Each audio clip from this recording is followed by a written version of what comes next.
பிரியாணி சாப்பிட்ணும் போல் இருக்குது. நல்ல பிரியாணி கடை எங்கே இருக்குது உங்களுக்கு தெரிஞ்சால் கமெண்ட்டில் சொல்லிட்டு போங்க.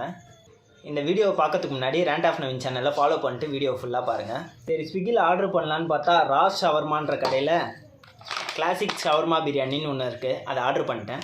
ஷவர்மா தனியாக இது பிரியாணி தனியான்னு சாப்பிட்ருக்கிறேன். ஆனால் கிளாசிக் ஷவர்மா பிரியாணின்னு சாப்பிட்டதில்லை. எப்படி இருக்குதுன்னு பார்ப்போம். ஆனால் இது புதுசாக இருக்குண்ணே, புதுசாக இருக்குது.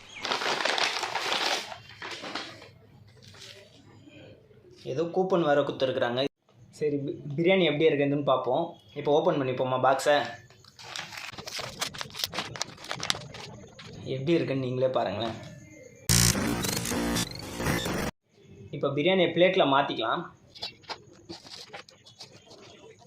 ஷவர்மா சிக்கனை தனியாகவும் குஸ்கா தனியாகவும் கொடுத்துருக்குறாங்க. இதுதான் ஷவர்மா பிரியாணி போல்.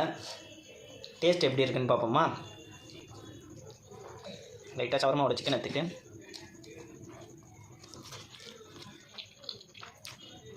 மயோ வேறு தூக்கலாக போட்டிருக்காங்க போல். ஆனால் நல்லா தான் இருக்குது. இந்த பிரியாணிக்கு ஆல்ரெடி 5க்கு 4 ரேட்டிங் இருந்தது. நம்மளும் 5க்கு 4 ரேட்டிங் இந்த பிரியாணிக்கு போட்டுக்கலாம்.